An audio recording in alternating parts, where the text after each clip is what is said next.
एक तो मैं आपको जो वीडियो वगैरह सेंड करता हूँ लेक्चर, आप उसको देखें। अभी फ़िलहाल पढ़ाने का यही एक ऑप्शन है मेरे पास, और कोई ऑप्शन नहीं है। अगर क्लासरूम हो में आप बच्चे आएँ, आप सामने बैठे हों तो हम उसको और डिटेल में डिस्कस कर सकते हैं। लेकिन अब जो बेस्ट सूटेबल मेथड है वो यही है कि मैं आपको जो वीडियो लेक्चर सेंड करता हूँ आप उसको देखें। अगर कंसेप्ट क्लियर नहीं होता है तो आप मुझे फ़ोन कर सकते हैं। यही सिंपलेस्ट मेथड अब हम अपना सकते हैं।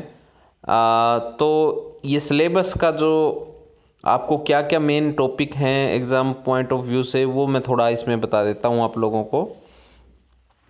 देखिए, पहली यूनिट मैंने आप लोगों को बताई है कि इसके अंदर डेफिनेशन, कॉन्सेप्ट यानी कि डेफिनेशन, और डेफिनेशन जो मैंने नोट्स आपके साथ शेयर किए हैं उसमें दी हुई है। आपको जो फिलिप कॉटलर की डेफिनेशन है वो याद करनी है। और दूसरा है फंक्शंस, रिटेलर के जो फंक्शंस हैं। अब रिटेलर के कौन कौन से फंक्शंस होते हैं? रिटेलर डिस्ट्रीब्यूशन करता है, कस्टमर को एजुकेट करता है, कस्टमर के ग्रीवेंसेस जो हैं उनको हैंडल करता है, ऑब्जेक्शन को हैंडल करता है, और कस्टमर्स को बेस्ट प्रोडक्ट जो है वो बेस्ट प्राइस पे देने की कोशिश करता है, यानी कि प्राइस यूटिलिटी भी क्रिएट करता है, या जिसको वैल्यू यूटिलिटी बोलते हैं, भी क्रिएट करता है। तो उसके बाद में इम्पोर्टेंस, यानी कि हमें रिटेल बिजनेस की ज़रूरत क्यों है, why the retail is so important. तो जो ऊपर हमने फंक्शंस डिस्कस किए हैं उन्हीं से निकल के आती है नीड एंड वांट्स। अब कस्टमर क्यों जाएगा रिटेलर के पास? जब उसे किसी प्रोडक्ट की नीड होगी और उसके पास उसको खरीदने लायक पैसा भी होगा और वो उस पैसे को खर्च भी करना चाहेगा। तो नीड और वांट जब दोनों होंगी तो वो कस्टमर के रिटेलर के पास जाके प्रोडक्ट परचेज करेगा।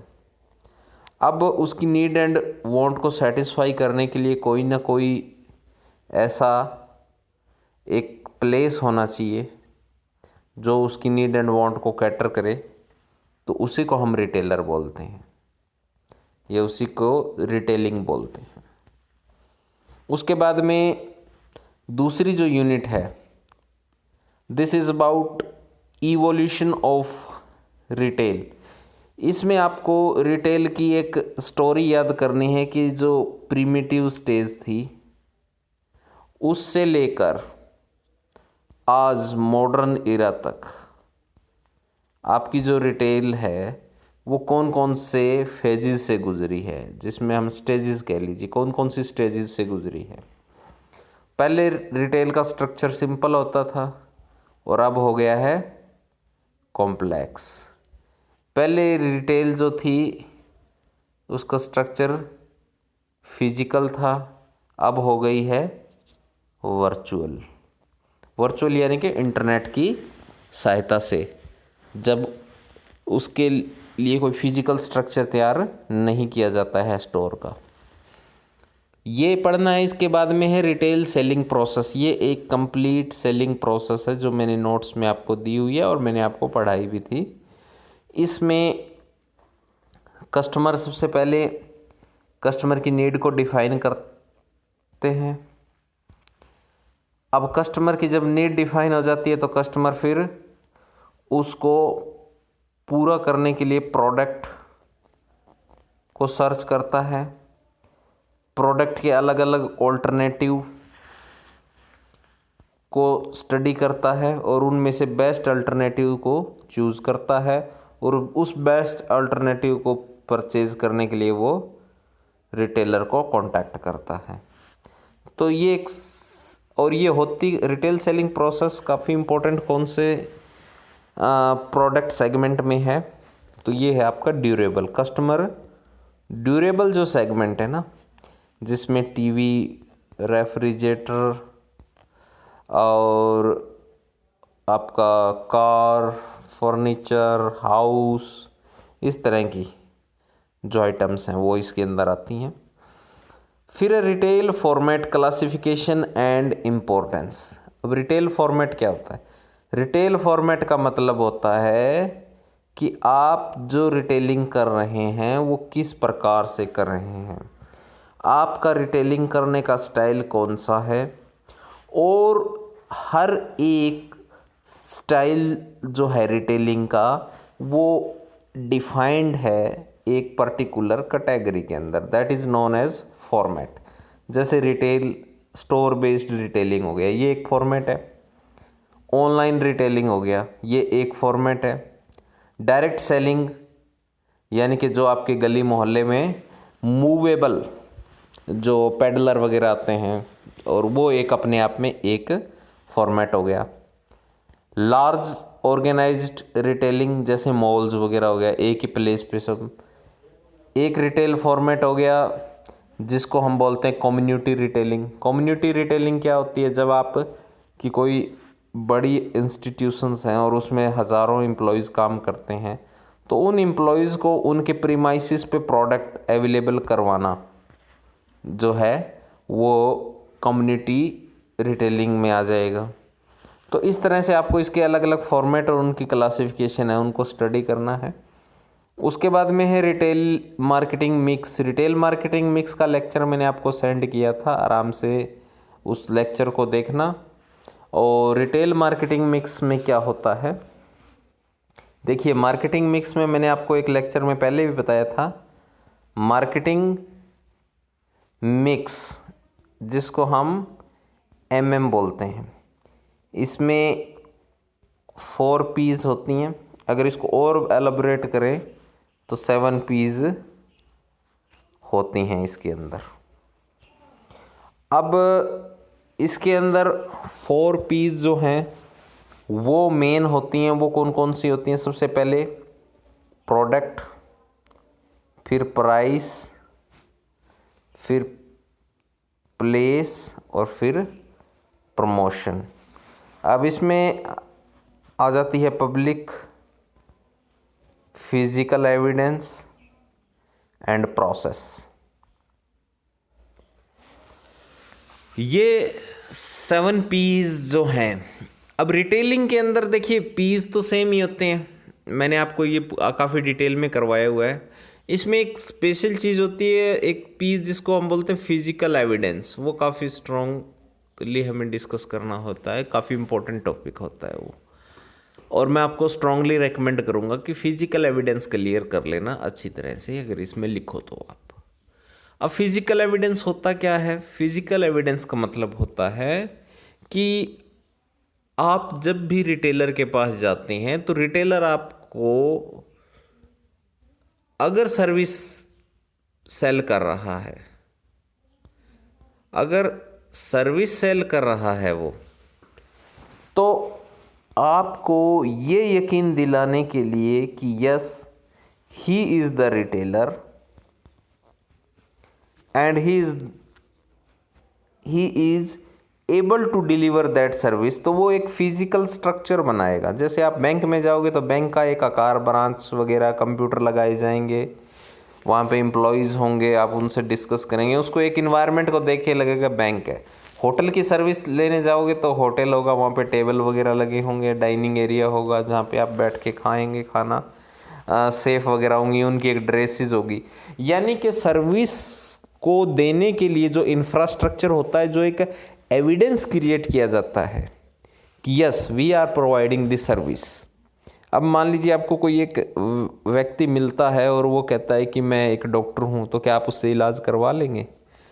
नहीं करवाएंगे। लेकिन एक व्यक्ति जो डॉक्टर के केबिन के अंदर बैठा है, उसने डॉक्टर जैसे कपड़े पहने हुए हैं, वो डॉक्टर ना भी हो और आप उसे जानते भी नहीं, तो भी आप उससे इलाज करवा लेंगे। आप अगर वो सर्जन है तो आप ऑपरेशन करवाने के लिए तैयार हो जाएंगे। क्यों? बिकॉज ऑफ फिजिकल एविडेंस कि आपको वो उस इन्वायरमेंट में है, उस जगह, उस स्ट्रक्चर में है, तो आप इसके लिए एग्री हो जाएंगे उसकी सर्विस लेने के लिए। तो ये है marketing mix. Retail life cycle अच्छी तरह से करवा दिया था आपको, कुछ भी नहीं है। पहला इंट्रोडक्शन स्टेज है, फिर ग्रोथ है, फिर मार्केटिंग और डिक्लाइन है। यानी कि कोई भी बिजनेस है वो सबसे पहले उसकी इंट्रोडक्शन होती है, फिर तेज़ी से ग्रो करता है, फिर मैच्योरिटी में चला जाता है, यानी कि ना ग्रो करता है ना डिक्लाइन करता है, और फिर एक टाइम आता है जब वो डिक्लाइन करने लगता है और एक दिन मार्केट से बाहर हो जाता है। तो ये रिटेल लाइफ साइकिल है, सिंपल सा है आपके नोट्स के अंदर, आप इसको डिटेल से पढ़ लेना। अगला पॉइंट है career in retailing. Career in retailing का मतलब है कि रिटेलिंग में किस तरह की जॉब अपॉर्चुनिटीज़ आपके सामने अवेलेबल होती है, कौन कौन से करियर्स हैं। तो देखिए, रिटेल में सबसे पहले तो सेल्स एग्जीक्यूटिव, जो आपके प्रोडक्ट को सेल करता है, कस्टमर को हैंडल करता है। दूसरा हो गया सेल सुपरवाइज़र, जो उस स्टाफ को हैंडल करता है जो सेल्स के लिए रिस्पॉन्सिबल है, जिनकी रिस्पॉन्सिबिलिटी है सेलिंग करना। उन सारे इन्वायरमेंट को मैनेज करने के लिए स्टोर के अंदर स्टोर मैनेजर हो गया। और जो एम्प्लॉयज़ हैं स्टोर के अंदर, उनको सैलरी देने के लिए, उनकी जितने भी बेनिफिट्स हैं वो देने के लिए, उनको मैनेज करने के लिए एचआर हो गया। तो इसको हम बोलते हैं स्टोर एचआर मैनेजर। एक अकाउंटेंट हो गया जो कंपनी के फाइनेंशियल ट्रांजैक्शन को रिकॉर्ड करता है। एक टेक्नीशियन हो गया। एक विजुअल मर्चेंडाइजर हो गया। विजुअल मर्चेंडाइजर यानी कि आपके इंटीरियर की जो डिस्प्ले वगैरह है उनको देखेगा। एक स्टॉक मैनेजर हो गया, जो कि आपके, या इन्वेंट्री मैनेजर कह लीजिए, जो कि आपके स्टॉक को मेंटेन रखेगा। तो इस तरह से अलग अलग तरह के करियर हैं, ये अपॉर्चुनिटीज़ हैं, ये सिंपल सा टॉपिक है। उसके बाद में है रिटेल प्राइसिंग। रिटेल प्राइसिंग का मतलब क्या होता है कि how you will decide the price of your product. अब इसके अंदर कुछ स्ट्रेटजीज होती हैं। सबसे पहले तो हमें उन फैक्टर को स्टडी करना है और उन स्ट्रेटजीज को, और ऑब्जेक्टिव क्या है। ऑब्जेक्टिव तो एक तो है प्रॉफिट मेकिंग, ये प्रॉफिट मैक्सिमाइजेशन, सेल्स मैक्सिमाइजेशन। दो मेन ऑब्जेक्टिव होते हैं प्राइसिंग के। प्रॉफिट मैक्सिमाइजेशन के अंदर जो मार्कअप होता है वो रिटेलर का हाई होता है। इसके अंदर वो ब्रांडेड और हाई प्राइस वाली चीज़ों में डील करता है। यहाँ पे सेल कम होती है, लेकिन प्रॉफिट जो कमाया जाता है वो मार्कअप से कमाया जाता है, प्रॉफिट मार्जिन हाई होता है। इसमें रिटेलर की जो सेल है उसकी ग्रोथ स्लो होती है। दूसरा हो गया आपका सेल्स मैक्सिमाइजेशन। ये ऑब्जेक्टिव जो है, इसके अंदर रिटेलर जो है वो अपना मार्जिन जो है, ये रिटेलर का जो मार्कअप है वो बहुत कम होता है। वो कम मार्जिन पे काम करता है, उसके प्राइस लो होते हैं, लेकिन वो उसकी जो सेल्स की क्वांटिटी है वो काफ़ी ज़्यादा होती है। तो उसका जो प्रॉफिट है बेसिकली लार्ज सेल के ऊपर डिपेंड करता है। अब है factor affecting the pricing strategy. अब प्राइसिंग स्ट्रेटजी कौन से फैक्टर है, एक जैसे आपका प्राइसिंग ऑब्जेक्टिव ही हो गया, ये भी इफेक्ट करेगा कि कैसी स्ट्रेटजी अपनानी है आपको। अगर आपका प्रॉफिट मैक्सिमाइजेशन है तो आप इस तरह की स्ट्रेटजी अपनाएंगे कि आप हाई क्लास जो कस्टमर हैं, जो हाई इनकम ग्रुप के, उनको अट्रैक्ट कर सकें, ताकि वो महंगे प्रोडक्ट, महंगा ब्रांड आपका परचेज कर सके। और अगर आपका सेल्स मैक्सिमाइजेशन है तो आप प्राइसिंग स्ट्रेटजी ऐसी अपनाएंगे जिसमें आपके प्राइस कम से कम हो, रीज़नेबल हो, और ज़्यादा से ज़्यादा संख्या में आप कस्टमर को अट्रैक्ट कर सकें। उसके अलावा गवर्नमेंट की पॉलिसीज़ है वो भी आपकी प्राइसिंग स्ट्रेटजी को इम्पैक्ट करती है। गवर्नमेंट का टैक्सेशन सिस्टम है वो भी इम्पैक्ट करता है। फैशन और ट्रेंड है वो भी इम्पैक्ट करता है। रॉ मटेरियल के प्राइसेस हैं वो भी इम्पैक्ट करते हैं। ट्रांसपोर्टेशन के प्राइसेस हैं वो भी इम्पैक्ट करते हैं। फ्यूल और दूसरे जो एनर्जी प्रोडक्ट्स हैं उनके प्राइसेस है वो भी आपको इम्पैक्ट करते हैं। तो बहुत सारे फैक्टर हैं जो प्राइसिंग स्ट्रेटजी को इम्पैक्ट करते हैं, प्रभावित करते हैं। अब है बेसिक स्ट्रेटजीज। अब किस तरह की स्ट्रेटजीज, कुछ बेसिक स्ट्रेटजीज मैं आपको बताता हूँ। जैसे पेनिट्रेशन प्राइसिंग है, ये एक प्राइसिंग स्ट्रेटजी है। पेनिट्रेशन प्राइसिंग, पेनिट्रेशन प्राइसिंग के अंदर क्या होता है? पेनिट्रेशन प्राइसिंग, एक मिनट, ये हैंग हो गया भाई मोबाइल। हाँ, तो बच्चों हम प्राइसिंग को डिस्कस कर रहे थे, प्राइसिंग स्ट्रेटजी। जैसे पेनिट्रेशन प्राइसिंग है, ये इनिशियल प्राइसिंग होती है। इसके अंदर क्या किया जाता है? मार्कअप जो है वो लो रखा जाता है, प्रॉफिट मार्जिन लो रखा जाता है। और ज़्यादा जो बड़ा कस्टमर ग्रुप है, ठीक है, और डेफिनेटली बड़ा कस्टमर ग्रुप वो होगा जिसका इनकम लेवल कम होता है। अगर हम इंडियन पर्सपेक्टिव में देखें तो उन लोगों को टारगेट किया जाएगा लेस प्राइसेस के साथ, ताकि आप मार्केट में एंटर करें। जैसे जितनी भी ये जो अपनी हम एग्जांपल लेते हैं टेलीकम्युनिकेशन सेक्टर का, जितनी भी कंपनीज आई थी मार्केट के अंदर, जैसे ही कोई नई कंपनी आई तो उसने किया, पहले वाले जो कंपनीज थी उनसे प्राइस लेस करके आई। जैसे सबसे पहले हमें पर मिनट के रुपए चुकाने पड़ते थे। जब टाटा डोकोमो ने मार्केट में एंटर किया तो उनकी पेनिट्रेशन प्राइसिंग ये थी कि यू हैव टू पे पर सेकंड, नॉट फॉर पर मिनट। उसमें हमें लॉस होता था कि अगर हम 2 सेकंड भी हमारी कॉल होती है तो भी हमें 1 मिनट का चार्ज लगता था। तो डोकोमो, टाटा डोकोमो इस कॉन्सेप्ट के साथ आई। फिर जियो ने जब पेनिट्रेट किया तो सबसे पहले 1 ईयर फ्री दे के, यानी कि जितने कम से कम प्राइसिंग होते हैं, कंपनी उस मार्केट को पेनिट्रेट करती है, मार्केट के अंदर घुसती है।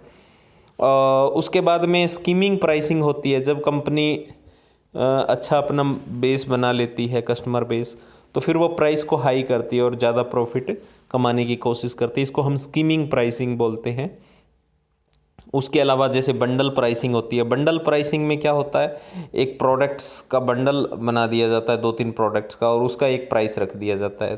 तो उसके अंदर जो रिटेलर है वो उन प्रोडक्ट्स को एक तो अपनी सेल्स को बढ़ाने की कोशिश करता है और दूसरा उन प्रोडक्ट्स को भी निकालने की कोशिश करता है जिनकी काफ़ी डिमांड नहीं है मार्केट के अंदर।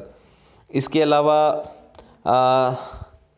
एक लेस प्राइसिंग होती है। लेस प्राइसिंग का मतलब क्या होता है कि रिटेलर एक ऐसी स्ट्रेटजी फॉलो करता है जिसमें जो मार्केट के रेट हैं उससे डिस्काउंट के ऊपर वो आपके जो प्राइस रखता है। इसके अलावा ओड प्राइसिंग होती है एक। ओड प्राइसिंग के अंदर ओड प्राइस रखे जाते हैं, जैसे 999, 99, नोट 10,000 के जगह रख देंगे वो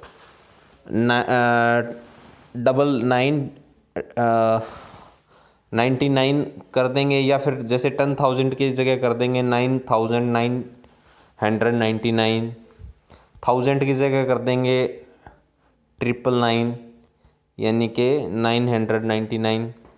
तो इस तरह की जो प्राइसिंग होती है उसको ओड प्राइसिंग बोला जाता है। तो बच्चों, मैंने आपको ये सारा जो है एक इसका जो थीम है वो बता दिया है। मेरी तरफ से आपका जो ये सब्जेक्ट है इसमें आपको कोई दिक्कत नहीं आनी चाहिए थी। मैंने नोट्स आपको दे दिए हैं और सारा का सारा एक्सप्लेन कर दिया है, और इसके साथ साथ जो भी मेरे पास वीडियो लेक्चर हैं वो मैं आपको सेंड करता रहूँगा। आपको अपने आप इसको कंप्लीट करना है, उन नोट्स को पढ़ना है। किसी बच्चे को कोई दिक्कत आए तो आप मुझे फ़ोन कर सकते हैं, व्हाट्सएप कर सकते हैं। Thank you.